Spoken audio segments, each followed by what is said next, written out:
قرية من قرى مركز مجنية، مجلس ريفي والتبوجعة، وقف الماحي واد عبد الله يسقي حماره في جيب ترعه، وقبام الحمار يكبت كراعه الغادسه ويقلع قلعه، صفر له صفارتين عشان يشرب كمان كم جرعه، وكان في هوا وتراب وكلاب، وكان في حدية بتفش في غبينتها من بكرة الباب، تنتش فيها بقدومة تنتيش. في نفس الجيفة كانت رحمة بتغسل هدوم للتوم عشان يلحق صلاة الجمعة، وكان في بنات معاه النعمة بتود غرشي فرحانات ومرقات فزعة، وقالت نعمة هو يا رحمة بنت التوم خبايلك غايبة ما شفناك ليك كم يوم، وقبال رحمة ما ترد قام حمار الماحي هنك مرتين، والماحي لبعه بالحبل كم لبعه، وقال لحماره هسع من معس عجيش.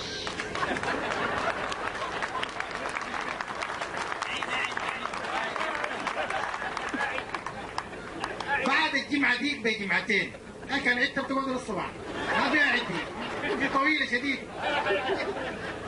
بعد الجمعة ديك بجمعتين يوم جمعة عرسوا نعمة من الماحي، كانت عرسة عملت سمعة، ديك الكسوة عاد موشي هدوم بوبلين تقيلة بلمعة، وشفنا كفايت وتغرشي عاد الناس دي شبعة جرادي الكركديه والليمون ورز رغيف معاي الدمع.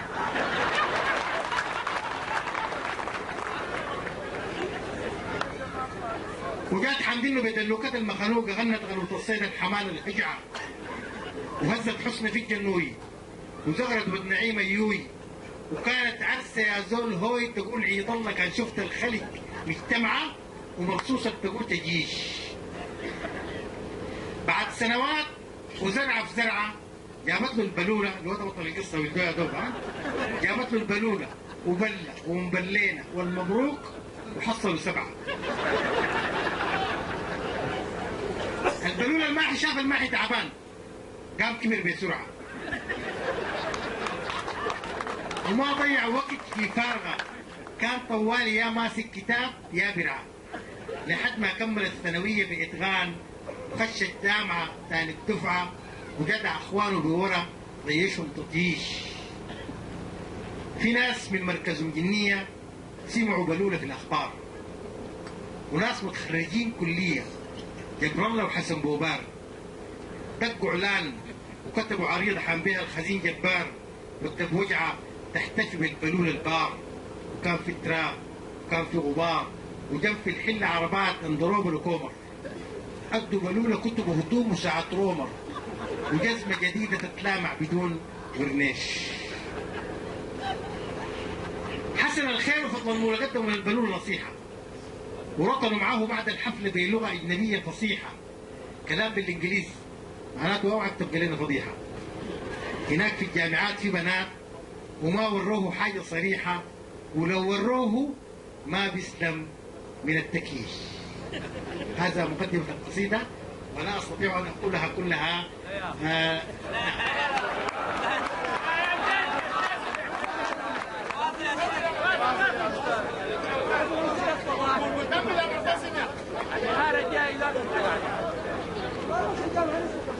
هي قصة طويلة. طيب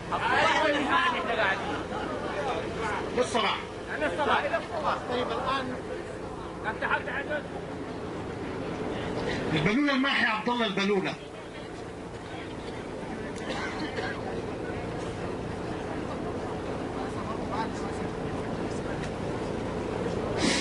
البلولة الماحي عبد الله البلولة نجم ساطع في سما الحظ المعاكس، وحايز اكتر من بطولة، حكيم ومن حكمه البيقولة البكابس ما بيقولوا يابس،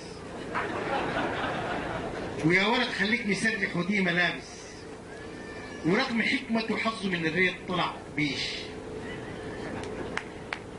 مخير الله عليه البلولة المندهج في ليلة مما خشوله، ولسه حبه الكايس وما بان في طريقه، حلقه ناشف لا وقع مات بالعطش لم بل ريقه، إلا لكن في الحقيقة هو زول مكافح وزيه ما فيش. يعني زي ما تقول نشيط، وزول بيحب لما عبيط، شد حيله واخد شرايطه شريط لحد ما آخر النهاية يترك شاويش. شريط ده البيت لما ترفض الولد في الجامعة بيقولوا شرطنوت ده شريط، فهو خد 4 البلوة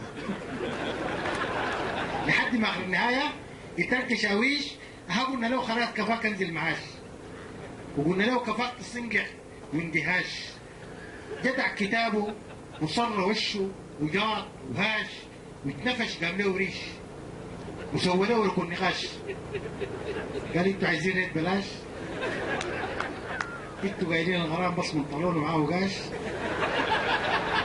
نال وين حالات الريدة من غير الشواقيش؟ ولا دايرين تكونوا زي الحناكيش؟ قلنا نقرب الحناكيش نحن بس خايفين عليك من الشرايط. قال يعني ايه ما ممكن اجيب لي زبلايط، وهو سوقنا عامل وبالنجوم مليان وجايط، كمان نجوم له الرقيش. ما قلت لكم زي ما فيش يا اخواننا؟ هو الزول ده ما في زول بيقدروا كده. امشي شنبات نادوا وتعموا الخزين اللي يكهروا الخزين بس وانتوا قلبي بورا وما تظهروا. كفاه بشتنه في الغرام وكفاه تلطيش. جا الخزين ومعاه حنكوش في البدايه. الخزين قال له قوم يا ريم ما هو شوف لك قرايه. 4 سنين وانت مشرور يا بريد شر الملايه. انت قاعد الجامعه شايب بسكولات عشايه. قال لي الخزين اتخرج انت وشيل شهادتك وامشي حولك بالقناطر والتفاتيش وكمان تصاحب في الحناكيش. حكوشه قال لي خلاص بلولي شو الحكايه؟ وانت برضك يا خزونه كمان كفايه. ريحونا ويلا نشرب شيكو، يلا كون معايا، يلا خلي الهم وعيش. قال لهم امشوا خلاص بقوم.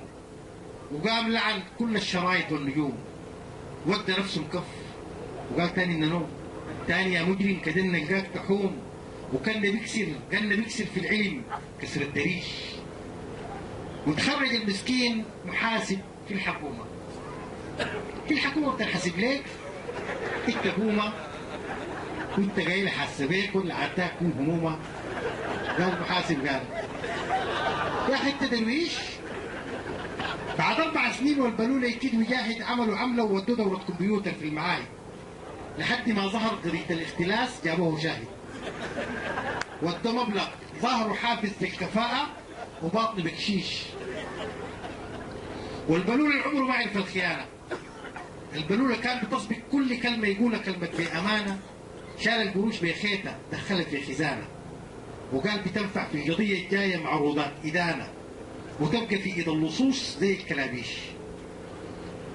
ذاعوا الخبر في الراديو قالوا بلوله شاهد سوف هذا وسوف انه من الجدير بالذكر انه يجوه ناس يتحققوا. شاع الخبر في الحله، ناس الحله قعدوا يصفقوا قالوا البلوله الليل عاد الليل الله يوفقه. جباروا حاجه المحي قالوا الجنه ده لازم نلحقه. والنعمه قالت كر علينا من بلول ان شاء الله حدا رجلته. والتوم صرخ يا شفع الجن قوموا وامشوا اتفرجوا. والحنه جاطت وناس فريق فضل الله قعدوا يننقوا.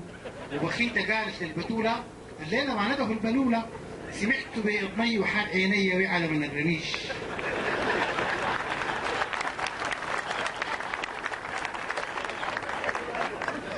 جات القضية وقام رئيس الجلسة قحها وقال كلامه عن احتكام الدولة للقانون وهيبته واحترامه. وقحها تاني ووجه أسئلة للبلول المنتظر واقف أمامه. سألوا عن سير العمل في الهيئة، عن وضعه ونظامه، وعن أي حاجة جديدة ممكن يضيفها من غير أي تشويش. بلولة اجتاحته الوطنية دفقت فيه عطر انفاسه. في عينيه ضوء بريقة، في اضنيه دقة نحاسة. قال بأمانة إنه القصة ما محتاجة أي دراسة. وقام استعرض أسباب الفشل في الهيئة وضح أساسه. قال يا إخواننا ما ممكن جبال الفيل يكون بياض ويكون ركاط ويكون فقاسة ويكون حظ المعاونين في إدارة الهيئة تهميش. وسكت شوية وتاني قال أنا ممكن أضرب لك مثال. شوف يعني مثلا قصة الخيش والحبال ما سلكة واضحة جلية ما محتاجة لفة ولا جدال. وقش شعره ولخص العملية كلها في عبارة قال يا جماعة القصة ما سيد جوار ومش إن نخسر 7 مليار خيط دبارة. القصة إنه بلدنا تخرب من كبارة. في اللحظة دي القاعة جاطت، وقام رئيس الجلسة قحى وخبط الترابيزة بشاكوش وقال الود بالشوب الشبارة. والبلولة ادوه انذار مصلحي ونقلوه بارة. يعني برضه نهايته كانت بالشواكيش. نقلوه لكن بيتحت ودوه صالح عام، وعام في لجة عاتية وبحر مالح، نهاره مليان بالمآسي وليله كالح، عشان يبطل فلسفة وعنفة وتحاريش. في الوقت ده كان الخزين في المملكة، وكان بيقرأ في جواب طويل كتبه البلولة بعد نهاية المعركة بشوق وبأسلوب جميل، ورواية أثرت الخزين لما بكى، بخاصة لما الجواب قال إنه جبار الصغير أمر رضاعة. الخزين زي قلنا يمكن أظن ساعة، لحد ما جاه الشفيع جايب معاه حليب سعودية وعصير. كان زول قديم في الاغتراب، قال للخزين وش هذا؟ هذا ما يصير. وش تستفيد من ذا البكاء؟ ترى كلنا نسعى ولا ندري المصير. الخزين قال له ما تأكل مزاجنا عليك ابوك. شنو هذا وصار وصار؟ انت مولود في تبوك؟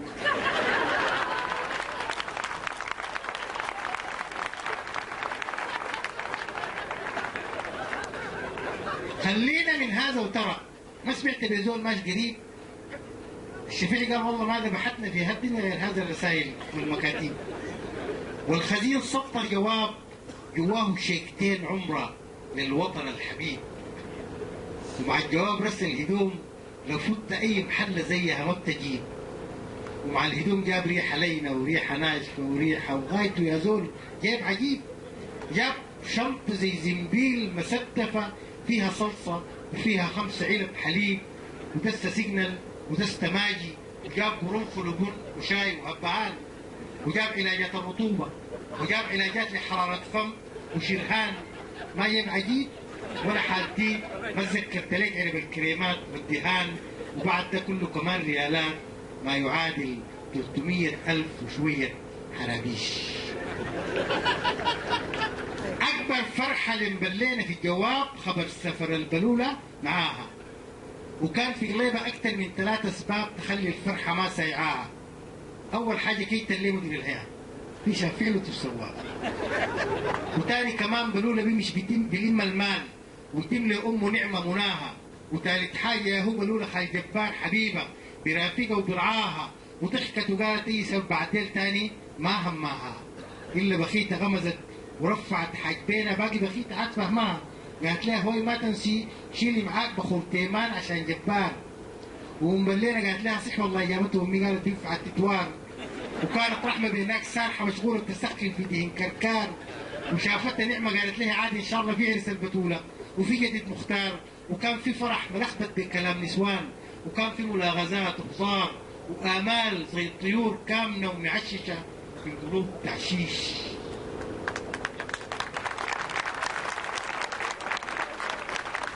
مروا عامين، الراجل مش السعوديه، مروا عامين والبلولة الماحنة بين البقالات والمعارض يديك بكوس، لحد ما رب العباد لماه في حمد بن باخشوين، وكان اكبر مورد للتيوس. قام دق له اقامه حره، وقال لي من غير المرتب كل 100 راس توردها تاخذ 5 روس. 4 سنين تاني خلوا الماحي ود عبد الله بعد الفلسه ينضم بالفلوس لابوه اللي بيستترم مقلم وعمه توتل، و5 بقرات بجناهي نوباني معكوس، ونعمه باكمام طويله دي امه، نعمه باكمام طويله وجزمه لين قماش ونظارات ما بتقدر تعوس. وحاج الزاكي قال للماحي ما باقي لنا حاجه من البلوله بعد شوفي له العروس. ونعمه شافت رصه الفضيه والدولاب وقالت نحمد الله نحمد في عدل ما في خيار وفقوس، والتطير شركه جوار المجن الشين التلاليش. نسوان البشيره بوجعها كلثوم بنت حسين والعاجبه بنت ود اللبين. كلثوم جابت الغرشي حسين وبلوله والمختار ابو ام كلثوم وعبد الله الخزين، الا العاجبه طلقه بدري جابت منه حاج فضله بس من غير تنين. غرشي ولد حسين ابو نعمه، والتوم والحسين جاب رحمه، يعني المعنى نعمه ورحمه من تال العلاقه. بنات عمام لزم والثانيه بيناتهم صداقه. عشان كده لما جات النعمه ليه خدمه بتول الرحمه قالت برواقه مليحه خيتيها عروسه نال هي بتوله تشبه بين الخضره الدقاقه. وحجزات قال للمحي ما هي مية ما بيناتنا حتى نجيب بلول الليله ساقه. وشم بندور بين البنت اللي بتمسك بيتها والراجل اللي بيعيش. إلا الماحي صلى عمته ومدها لي قدام وقال العز ضروري. وفتح الشنطة طلع 500,000 سدة مال وقال الشيلة لوري. وقالوا الشبكة كانت شنطتين والريحة بخاخات و5 علب ميزوري. وجات السيرة سايقة وتعالي بنونان وتم السيرة بوري. وقال بالبوري يا دي السيرة يا ما فيش تيري تيت تيت تيت.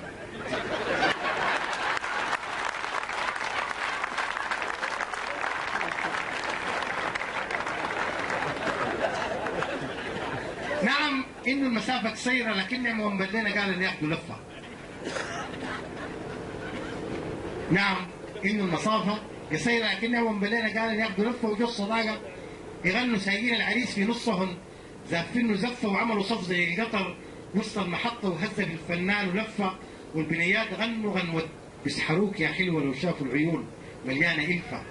وتاني غنن يا قسيم الريد من قساك ولو قصدت صدفة. والشباب طربان يردد غنوة اسمر لونه لا وياخذ له وقفة. ولا مين من شدة الريد اتلحم شاف رقصة البنت البريدة وجاته رجفة. كان سافي لكن شاف طفايرة ثاني صدفة. وكان داير يبشر في العريس قام قال له ابصر يا عريش.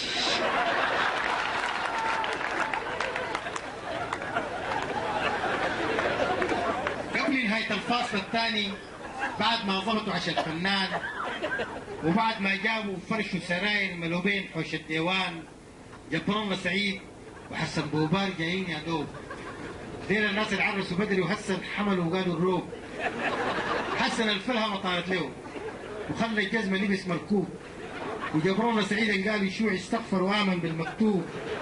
شافوا بلوله وقلبوا ويضحكوا وقالوا الليله ليش معنا قزي وبكره كتوب.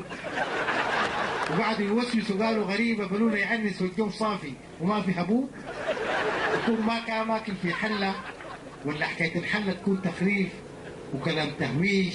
انتهت الحفله ومر زمان وعاشوا في نعمه. لكن نعمه يوم في حل ما شافت لما كلها ناس قباحهم مصلعين. وقامت خايفه كانت شايفه ناس الحله غنم وجداد وناس اللمه 6 كلاب معين مرفعين.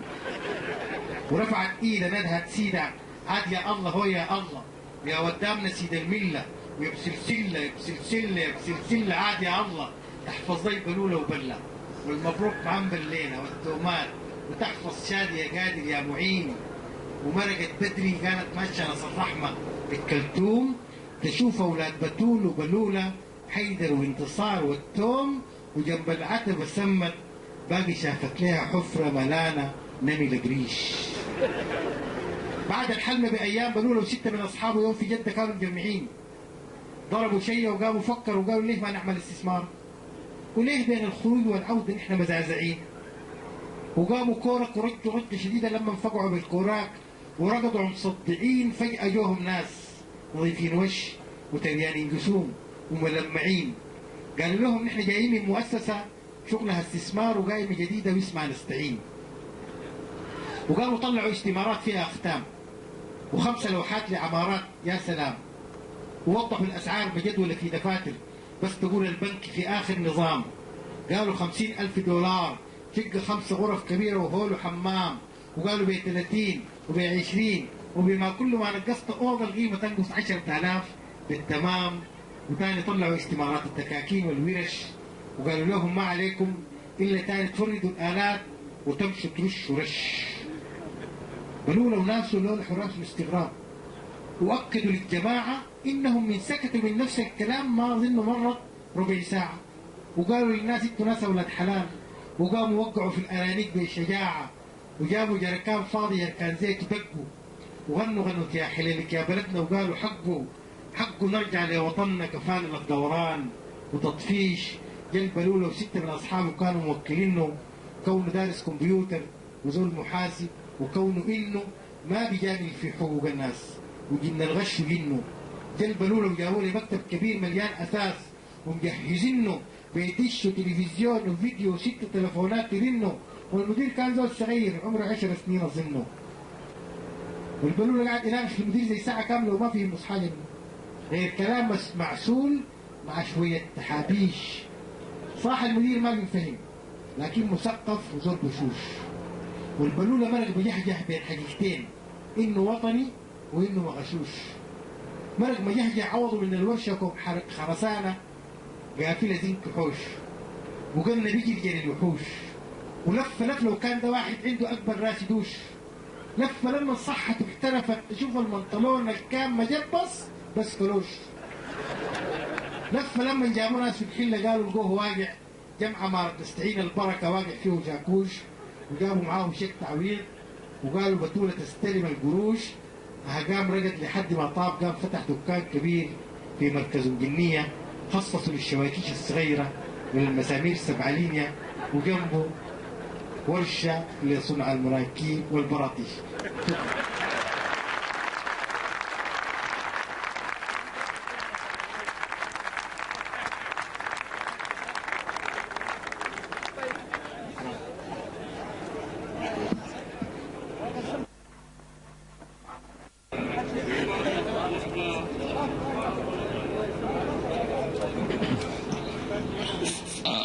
وبعد أن طوفنا مع البلول الماحي البلولة الماحي عبد الله البلولة، وهذا السمر الجميل وهذه الاتكاء الحلوة وهذا الزمن السر، لا بد لنا أن نتكي مع ذلك الأديب الغامة الشاعر الفز الأخ محي الدين الفاتح، محي الدين الذي غنى لطابة وغنى للسودان، محي الدين الذي غنى لكسلة إذ جاء الخطاب وأوجد الوجود في دواخلي وغيب الغياب، الرسم كان كسلة ودونه دونت ما مزاجه العتبى وأحرف العتاب.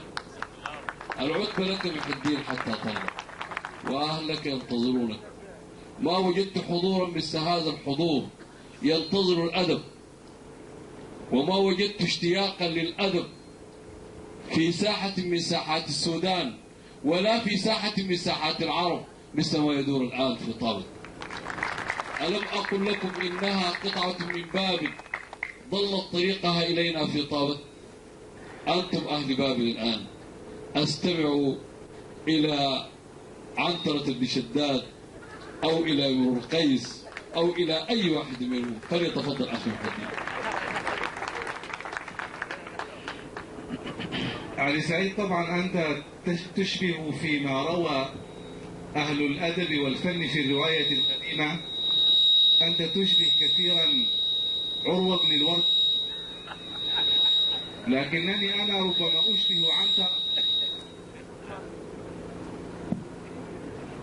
ربما أشبه عنترة من حيث البشر.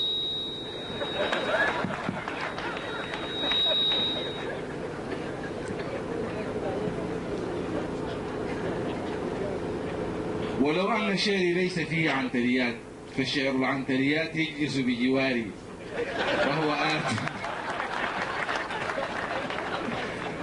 لكن لأن المسألة هي ثمر في ثمر،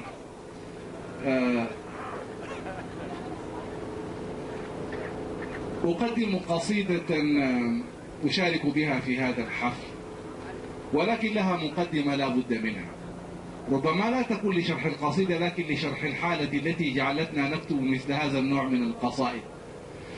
والإنسان السوداني يعتبر ظاهرة أو يعتبر حالة في حد ذاته تستحق الدراسة والوقوف عندها كثيرا، الإنسان السوداني عامة. نحن أمة تختلف عن جميع الأمم في الكرة الأرضية، تختلف بأشياء لا يتفق معنا فيها أحد، فنحن عمدا ومع سبق الإصرار والترصد نهتم جدا بأن نتأخر عن مواعيدنا دائما لنقول شيئا واحدا: أننا أحرار ولا نسمح للساعة أن تتحكم في مصائرنا، بل نحن الذين نتحكم في الوقت وليأتي ما يأتي. وأن تتأخر في موعدك فهذا يعني أنك إنسان سوداني أصيل بدرجة 100%. وإن الساعات التي نلبسها قد دخلت إلى بلادنا من باب الزينة ولم تدخل من باب ضبط الوقت، ولو احتجنا إليها لضبط الوقت لكان ذلك من باب واحد، هو أن نعرف كم من الوقت تأخرنا.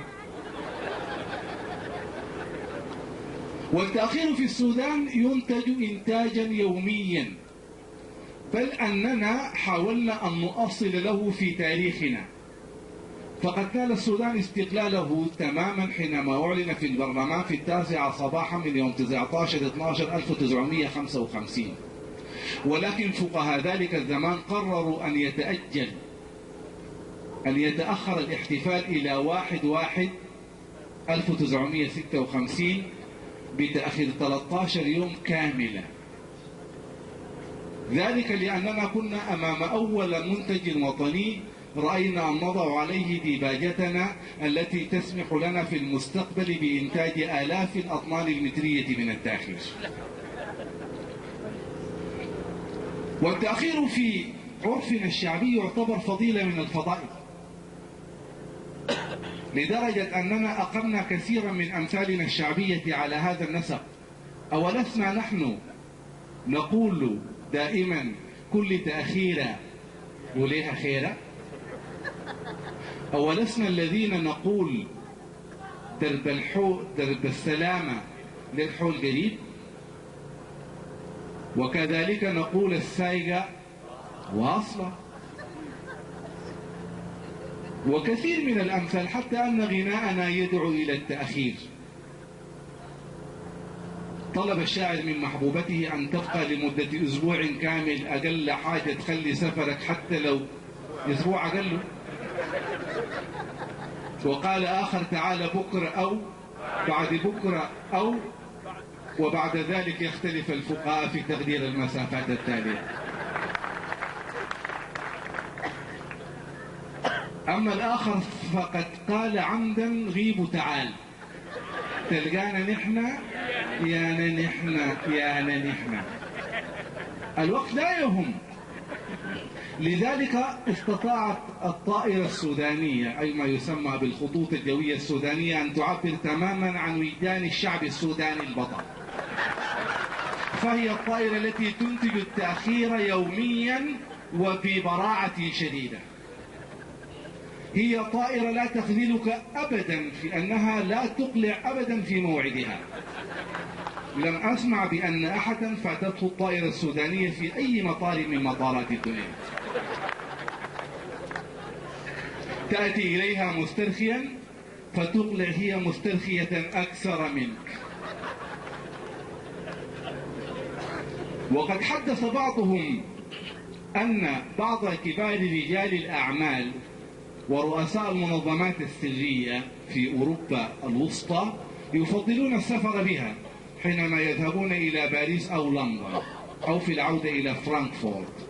ذلك لأنها طائرة شديدة التأمين، لا يستطيع أحد أن يخطط لاختطافها أو ترصدها أو تفجيرها. ذلك لأنها لا تعرف متى تأتي ومتى تعود.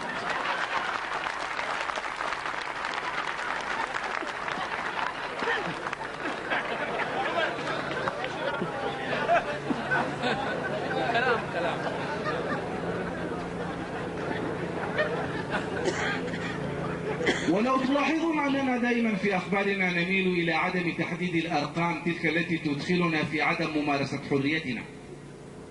فلم نسمع أحدا قال يوما من الأيام أنه في يوم الخميس القادم الموافق 21 مثلا 3 سوف يحدث ذلك، لكن نقول عادة: وسوف تتمكن الجهات الرسمية من توفير هذه السلعة الضرورية خلال الأيام القليلة القادمة. وتسعى الدولة بكل جهدها إلى تمزيق فاتورة هذه السلع الاستراتيجية خلال الأشهر القليلة القادمة.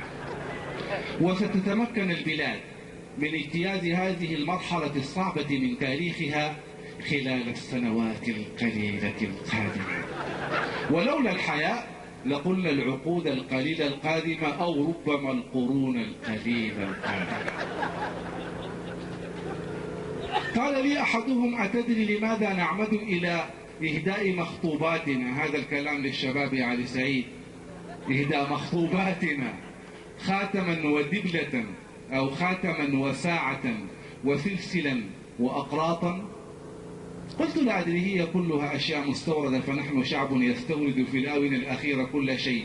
استوردنا الحمى والعباءة السوداء والفضائيات والدولار وكثير من الأشياء عندنا مستوردة لا نعرف من أين جاءت ولماذا جاءت. قال: أيوة، هي كذلك طقس عالمي معروف أنه في حال الخطوبة يهدي الخطيب إلى مخطوبته بعض أشياء للزينة، لكنها تحمل مدلولات في داخلها. قلت: زدني زادك الله علما. قال لي: هي عندنا تعني بلاغة أو كناية معدنية لها ما يفسرها. الخاتم معناها تقيدي، والساعة انضبطي، والسلسل أنا في عنقك وبالدارجة في رقبتك، والحلقان تعني جعلك الله من الذين يسمعون القول ويتبعون أحسنه.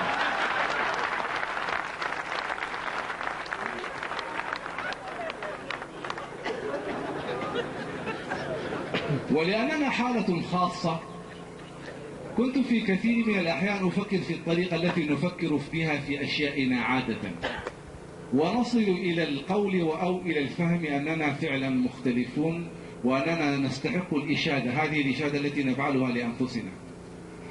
كتبت نصا هو النصف بعد 8 يقول: كانت تشير ساعتي الأنيقة تلك التي تحمل اسم أجمل الماركات في سويسرا وفقا لمستوى التقانة الدقيقة، كانت تشير ساعتي بالضبط بالدقيقة إلى تمام النصف بعد 8 صبيحة الأول من يناير المجيد في عودة حميدة جديدة.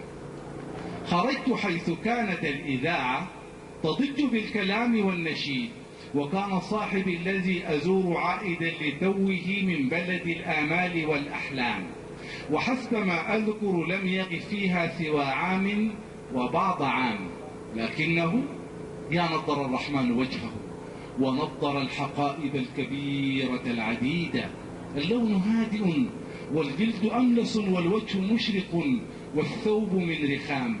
وبعد أن تلونا كل ما نحفظ من أجندة السلام كيف الحال والأحوال مشتاقين، ومن لوازم استمرار حالة الكلام كيف الحال والأحوال مشتاقين، جلست أرمق العائد من غربته السعيدة يلبس لحية أنيقة جديدة وجبة زاهية جديدة.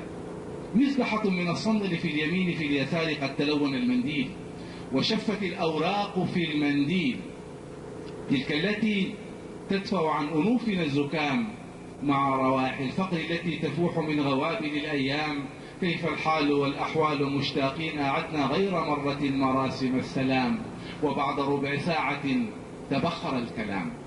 لكن صاحبي الذي عاد مفتحا منقحا بعد انقضاء عام مد إلي بسمة رشيقة وكوب قهوة ونسخة من الجريدة. أضاف أنه ولما لم يجد صحيفة قومية يومية هناك في مطار جدة الدولي اضطر واشترى من الخرطوم رغم ما يصاحب الشراء هذه الأيام من حزم الآهات والآلام. بالرغم من جهوده التي قدرت كي يوفر الجريدة مشاركا بماله سودان يناير في فرحته الأكيدة، دفعتها إليه قائلا: لقد قرأتها. قال: إنها جديدة. قلت له: قرأتها. قال: إنها جريدة الصباح، إنها جديدة. قلت له: قرأتها بالأمس، قبل شهر، قبل عام قرأتها ومنذ أن عرفت أحرف القراءة، قرأتها ومنذ أن أسقطت كل مفردات الطهر والبراءة، من ذلك اليوم الذي قد سمي استقلال قرأت كل ما يمكن أن يقال في أي احتفال، من قولهم يا أيها الأحرار لقولهم أعاده الله على بلادنا باليمن والخير. امسك بها إليك وعيدها عليك. الصفحة الأولى عليها صورة الرئيس ولقطة الوفد الذي يرافق الرئيس أو أنه الوفد الذي ينافق الرئيس. الصفحة الثانية العالم في سطور، الجوع والجراد في أفريقيا، الحرب في العراق والشيشان وقمة الكبار في لندن وباريس. الصفحة الثالثة التحقيق عن أزمة الطريق والتيار مع قصيدة صغيرة عنوانها نفديك يا سوداننا بالنفس والنفيس والنعي والتهاني. وفي دوائر البوليس والنعي والرياضة والتهاني وفي دوائر البوليس. في صفحة الثقافة صيرورة الآداب فكرة الطناص في أجعال أودونيس. بالصفحة الأخيرة مسرحية عنوانها قد قتلوا العريس. وكان صاحبي يقطن في كرسيه الوثير حين مال للشمال ثم قال: نسيت صاحبي أهم ما يقال، نسيت أن فتية المريخ قد تغلبوا على الهلال بالهدف الذي أحرزه دليش بكرة معكوسة في شكل موزة أرسلها كمال في هجمة مرتدة بعد الفرصة التي أهدرها كدوس.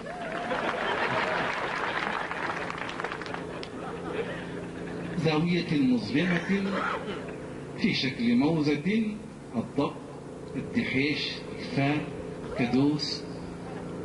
ولما لم أكن من الذين يفهمون مثل هذه اللغة أخفيت جهلي في صعوبة شديدة وبالغة، فكان أن أومأت بالموافقة وقلت في انصراف محاولا بأن أحول الكرة عن ملعب القدم: أذكر أنني في قرية قد ساقني إليها عمل التدريس، فكرت أن أقوم باحتفال في شكل كرنفال. أخذت حزمة من الأشرطة التي تضج بالنشيد القديم والجديد من كان اسمها مدرمان حتى وطن الجدود، وكان لا بد من الأعلام، وكان لا بد من لافتة لتدعم السلام، وعلم كبير يزرع في الفناء يكمل المساحة المزينة. فتشت كل القرية التي أنا بها فلم أجد. قلبت يوم السوق بطن السوق صدر السوق لم أجد قماشة صافية ملونة.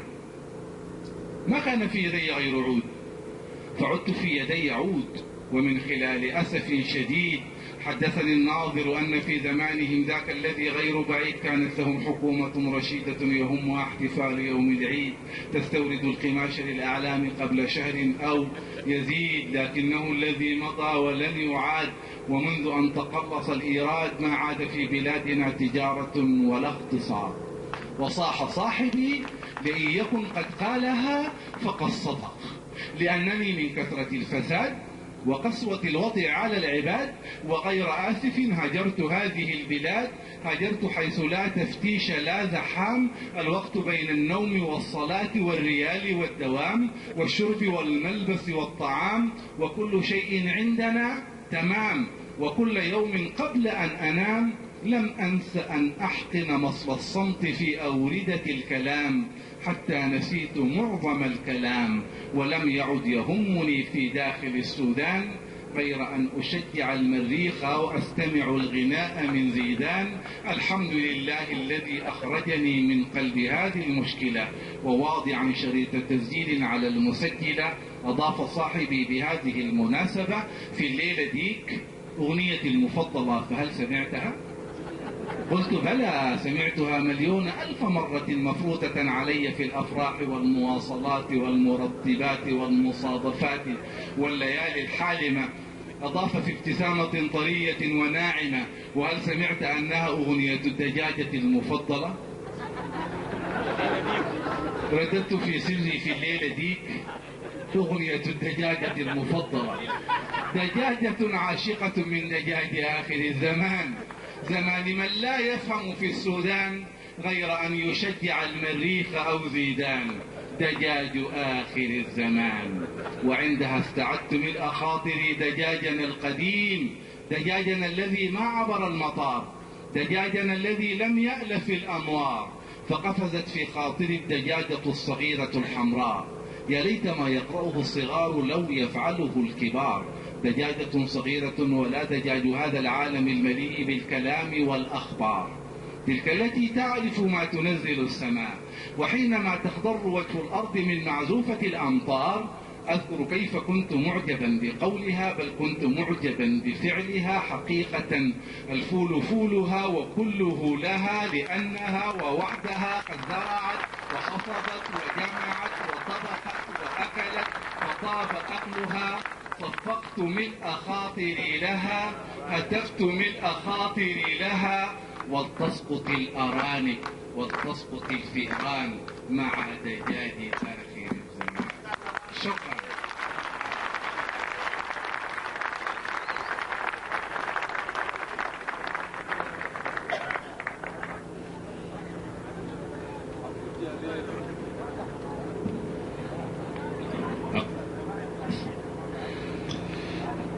وحرجل في قرع وسموم نهار الظهر عارفينه، ولاح البامي والبتيخ ولما تدشوا حامدينه.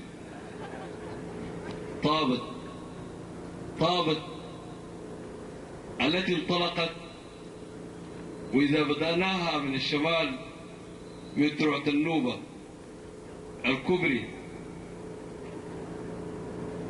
طابت التي انطلقت وهي تحمل في أحشائها شخوصا لهم أثر واضح في حياة الناس، وكان لهم عظيم الأثر في هذا الشاعر العملاق الشاعر الأزهري عبد الرحمن.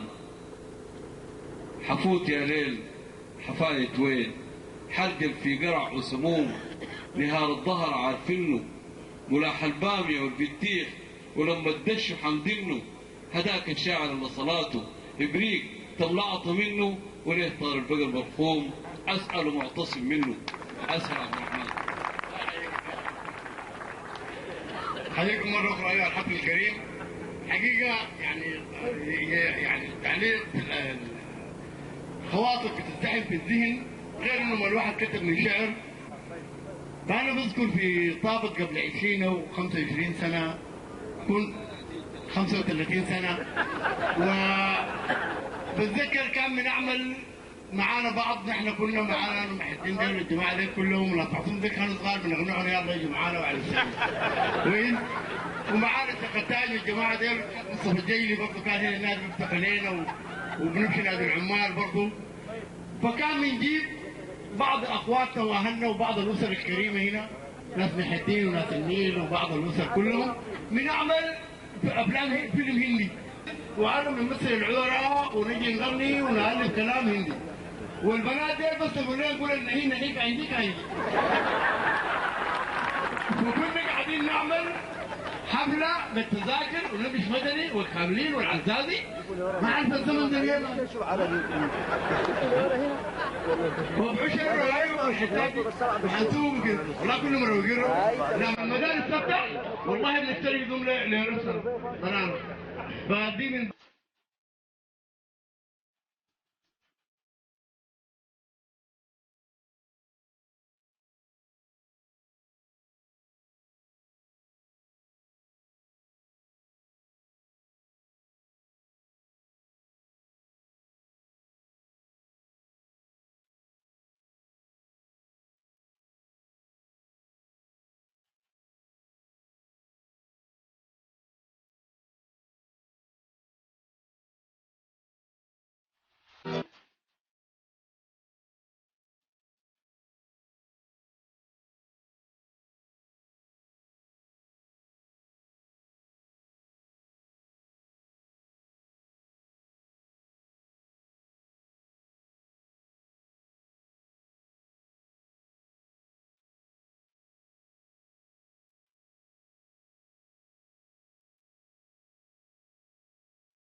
بتخيل الله يرحمه. فبنفطر الواحد بيجي بيكون بيفطر سريع، ربما فطور سريع طبعا، فوق بيتصل جنب نظر التجاري كويس. فالسماني قام وقف، والشافعي لما يجي جاري جنبه كده يقوم تقلبه كده تن تن تن يقول له رب خجلي، يقول له اجل. يجي تاني وين الجاري اجيب طبعا سمار خوفهم كده قدروا، لكن شيطان بخوفهم. ف تن يقول لك رب تخيل، يقول اجل هذا 6 7 كده. قام جاء فاتح احمد السني والله يزيده خير واي حاجه راغي جدا، جاء من هناك قام دق بطنه كده تنك قال لي فول مصري.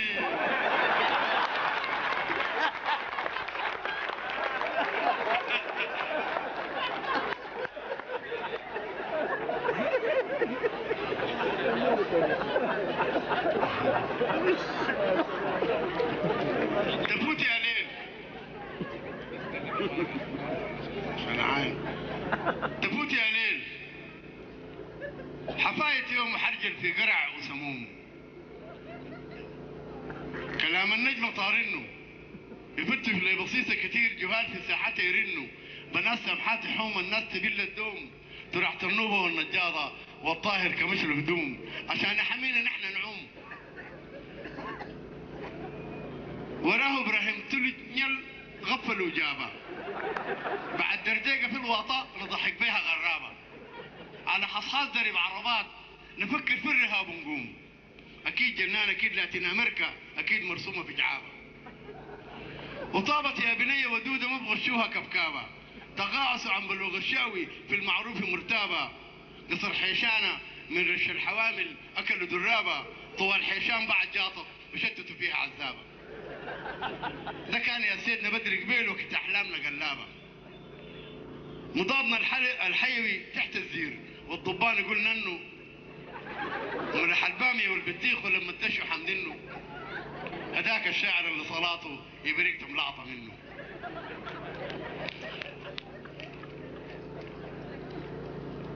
هداك الشاعر اللي صلاته يبريك تملعطه منه. تفوت يا ليل عرفنا الفيك، سيد الغنم الصباح ببروع يحاول يهبش بالدنان، ويولع فيه بطاريه خاف التوم قايل الجان، ويدعي شوري عارف كل شيء في سره يضحك وخشمه فيه فريق. تفوت يا ليل والضفع الله جمل الشيل، لو رشدت منطق فيهم ويتعاشى او يتدخل الجهيل. تفوت يا شوم نهارك حكت الصاجل عليها نحوم، صباحك يا شق العيان وليلك يجي السقد والبوم، نهار ظهرتكم المستخني كنت تظلمها ودر ليلي سهر المستم فطوم. كنا صغار وكنا نقول كان لقتنا حلوه الطفل اللي في الدوم ودور قدوم.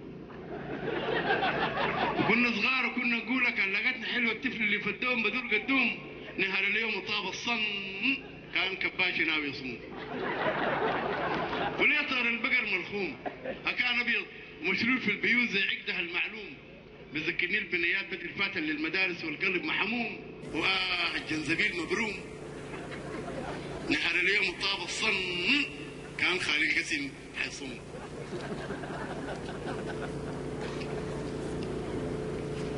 ثمانية أنفار فقط في الحلة تتحرك بخط مرسوم، حسن الشيخ عمر وعمر كان سابق،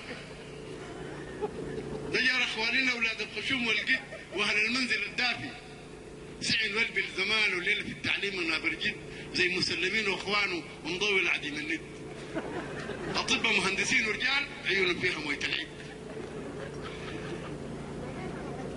ولل في سيرتهم فرحان اصلي عشاي ونف التوبه رط توبته بدبلان، وخلي الناقي في سعره، هدا خالي وهداك بقروا تدفن البات في بعضه. وانا اللي بتذكر اللغبه سكان الهادي على البشرى، انا ذاكر جوز في ديوان وكرم فياض وجكليمون، كرم فياض وجكليمون حوالي 7 قش الشارع المليون 7 صباحا، حوالي 9 شهر الخير جبنا سعيد ياشر ويتكي ويكتب كلام بسراع عن البرميل وشاكل خالي حمد السيد، وفي 10 كأنه جهالنا البشرة وفكوه فطور الروب لرب خجل المضمون، وقف سماني والدلغالي كان تلميذه كان ملعون، قبل يلبس سديري وقبل عيونه تبقى شرع، وقف زي محيط في الريد، وينقر بطن كل شافع متنبلك تقول بوليد ويعمل فيها بالشمشم، رب خجلي اي وطلع السني من بيته شبيه الصيد، نقر سماني بطن الفاتح المادي، وفكر مت جراها فول مصري.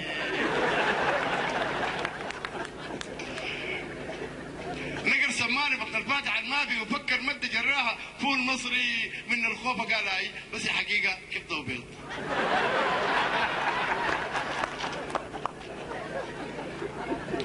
تبوتي يا ليل تبوتي اشوم، هذا الهبود ودي ندابه الكوبا سوع، عامل فيها شاعر بالنهار وانا اللي حاد الروح، بشيل ناس الخليل ناس الجميل والمدن قرن بحوم، بسيب ناس التمر وبشير ابو الزمزوم، وسيب لي ناس صعيد كلثوم دخول الجنه ضامنينه، سيب لي ناس صعيد كلثوم دخول الجنه ضامنينه، مطامير الملانه قزاز ولا يمطش محمدينه، ويجيب لي ويجيب شالات وكاميرات يفسحوا يفرحوا شفعك بسمات. وفي 11 هداك عبد الغني سليمان باع بسراع، وكل لحم سمح اصلا يباع بسراع. مشى الشراقه ما في مباز، رجع الطاحونه ما في مباز، تذكر ابرق الاخر صور وجا كابسه بالعكاز، ولما قال له شم اللحمه اكلنا الفار ضحك عبد الغني الجزار، وسامح وصله ابرق ديمه حلو هزار.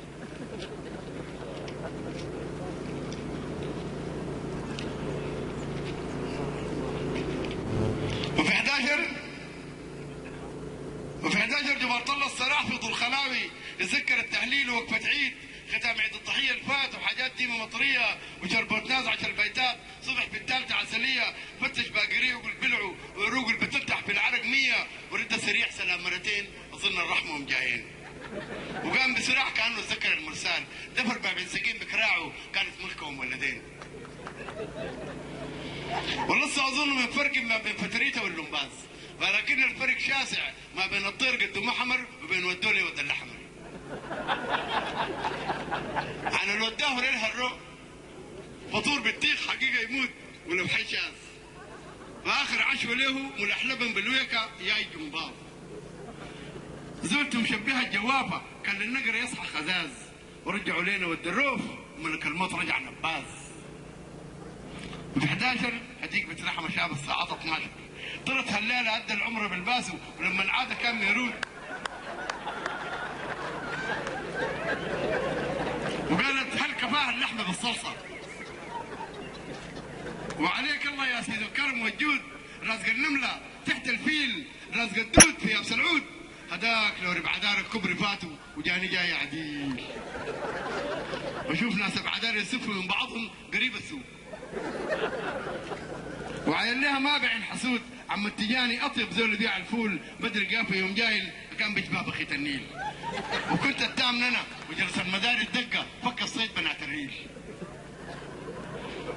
وانا الحايم ضليه هدومي قلبي ربي خلاه ذليل، واطير البقر تاني اريت انا ابقى معتصم انكرب ورا صف،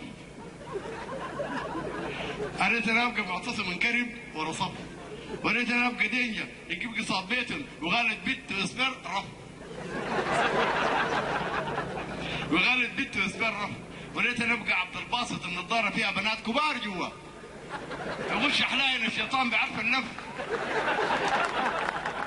وريت انا ابقى عبد المنعم البضاني الحسيد وتضحك شاديه المقصوده لما يقول لي تاني نيب طولت من طابه للفقر استحقهم كفر.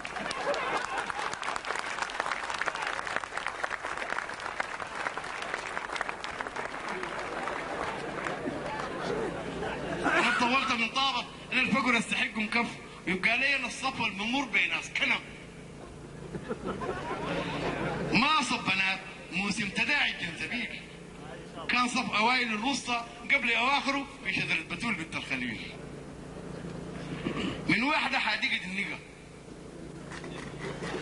اجارت الفرموشه يعني ملتقه، من واحده حديقه النقا وجارت الفرموشه يعني ملتقه، ما عرفوا دخل الصقرة يا ناس حنين.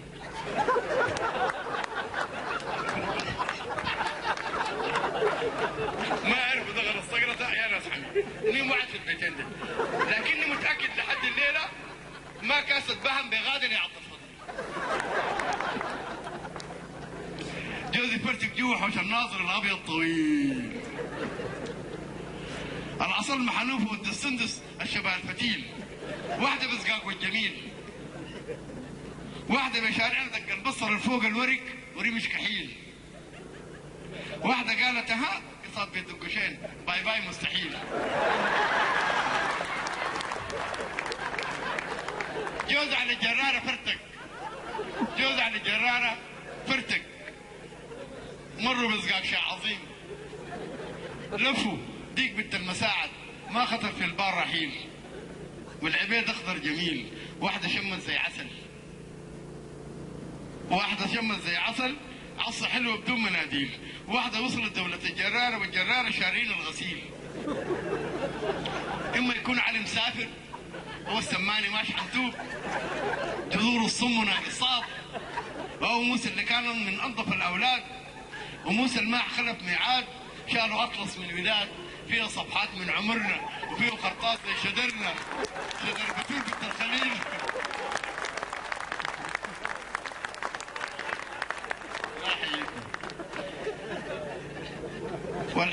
والجرار كان رسول مكان عن سابر سمان ماش حنتوب جذور الصم ناقصات. او موسى اللي كان من انظف الاولاد. وموسى اللي ما خلف ميعاد شالوا اطلس من الوداد فيه صفحات من عمرنا وفيه قرطاس زي شدرنا شدر بتول بنت الخليل. كان بلعب من السعاد الملاح بعر الغنم فيه حمور حق جدال. زمان بحلة إن حيطوا طبعا دكة بعيدة. شيخ وهب الله وشيخ مصطفى وابو النيل الجماعة بتذكروها. زمان بحلة عين حيطوا. وجارته نفيسة نظامة تك يا بريقة طخ يا حميرة جد لي كنت حلابة. وحافظ المشنعيب عباس سبابة قشط روابة. مشارع بكري فيما بعد بالطيبية تخلع يا اخي بالرتابة. هذاك الشاعر اللي صلاة ابريك تبلعطة منه. وسؤال ثاني الناس فين مسافرين؟ نحن شعب خرطوم. هذاك احمد غريب الله قاعد على الزايد بساط حله يقول له حياتي ما تنضم كمان اغلاطنا مش حله. هناك تلقاه حزب الله تزغرت قبل ما اشوفك عشان تفرح بنيه ودوده نور خديها صحاكه. سعيد زمانه مره سريع قبل خلاته مرحاكه. شيء ما اظنه زي مزموم. وحافظ شعر كثير قفلاه وشباكه. تغني الهبهب وبالشم وتهدينا الوداع يا مسافر. شواقك اتلاكه وزي شفتيها فول محروق خشيه ما يعقد اللكوم. وتاني نقولك لاقتنا حلوه تتف اللي بدوم بدرق الدوم. عيون صباحنا حنبلجان. عيون صباحنا حنبلجان. مخابيك حبتين رمان. كما قال معتصم سمان ضميري كله بالدنان.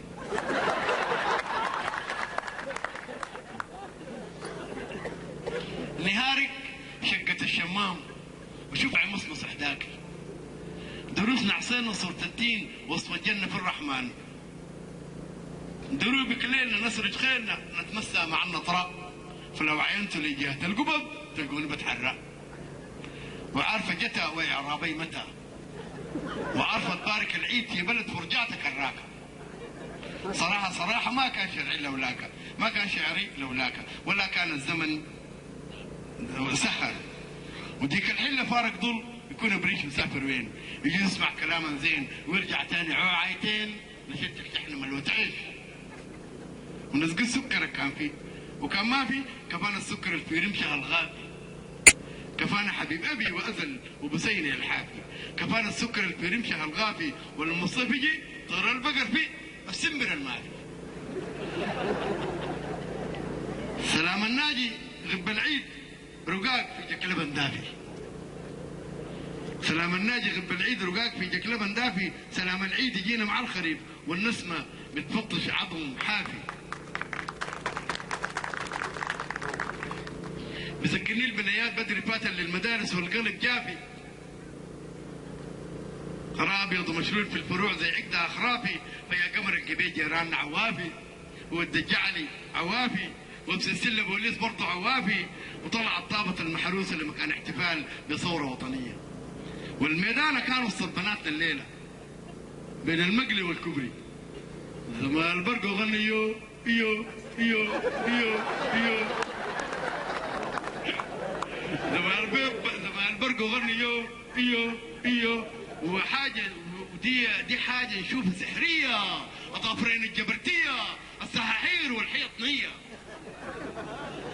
نسمعها من بعيد ونخاف، نسمعها من بعيد والخوف يزيد في نفوسنا بدري النوم، ونفرح بالصباح اللاح.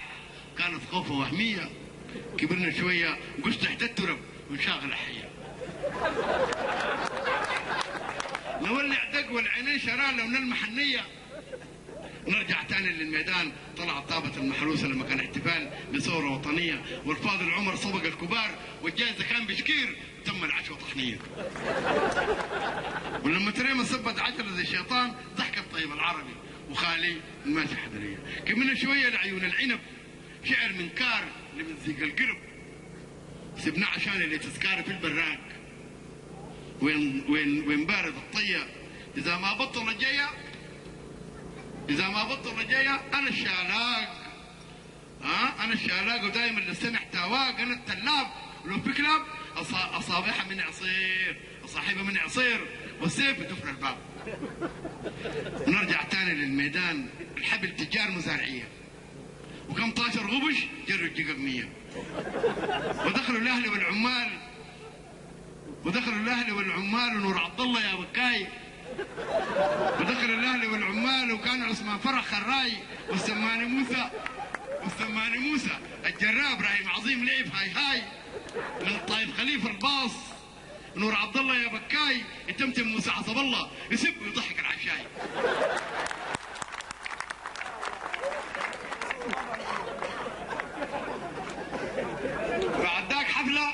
بعد ذاك حفله في كان المحد بلسور، المحد زمان بلسور. بعد ذاك حفلة في كان المحد بلسور، تمثيلية الحلاق وليلى وغيث.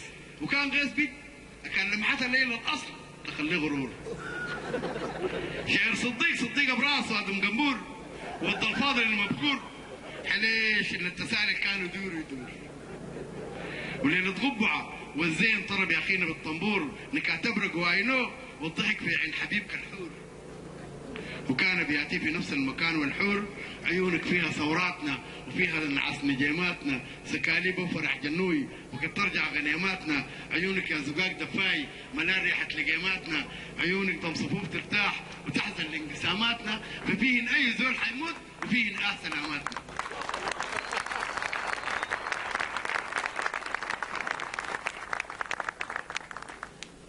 وفي عرس أحمد الطيب، في عرس أحمد الطيب كان في الحلة شكشاكة. حدا بيت اللمين ياسين جعوض، ولما قالوا في عرس تفل حاجته اللي كان لاكا. وجاهم خالد الجيلاني بالخطة التمام حاكا. وزقاق السمين الشوشي ناير في الجهال، شال الضلع فوق في الزقاق ذاك. أدى إشارة ود ياسين وحركات زي بلوخ بعجين. طلع عوض كتب خالد ملال العيب لحم والدنيا ضحاكه. وقاعد قال تلك الليله سكوهن جروا، جاءت الحقنه والجو نو، اكلوا الضلعتين بشراهه كان اسبوع يبيتوا الجو. وقالوا ورح وضحكاتهم سرت في الجو، وبساحة كنب جو الحقنه سكاهم مبارك فوق. واحمد شيخ عمر فكروا كم درابه بساحة كنب، وساعدوا لك للطيبيه متدلع بحبه هو.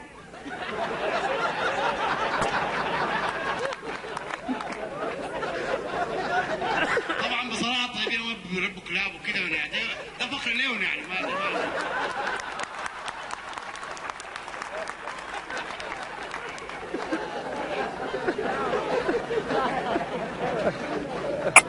جميل. ساعدوا لك للطيبيه متدلع بحبه هو، وكان خايف 3 ذئاب واخر الليل عيونه لهب وتج تج تج تج تج ده سكاهم مبارك فوق، جروا في سوح تشحط الضوء. وضحكاتهم تزيد يتذكروا الاصوات، جروا في سوح تشحط الضوء، وزاد ضحكاتهم حد العياشه. هضموا سريع وقعدوا يكبنوا وجمكشة العاقب. هضموا سريع وقعدوا يكبنوا جمكشة العاقب. ولا هبوده خايفينه، ولا هبوده خايفينه، قدام نجم جنب حيطه شايفينه.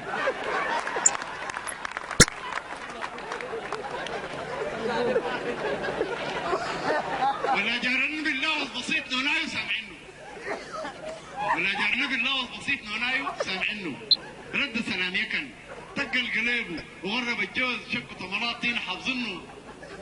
منور رجل فضل بالحيل والجم سرور في النور.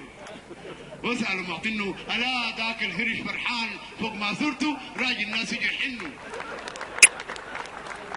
ألا ذاك الهرش فرحان فوق ما صرته راجل الناس يجي يحنوا. يا بنت شنو الرغيب سألوه قرب يقدموا لسعيد عشان البتكة ما بينه. السلام عليكم.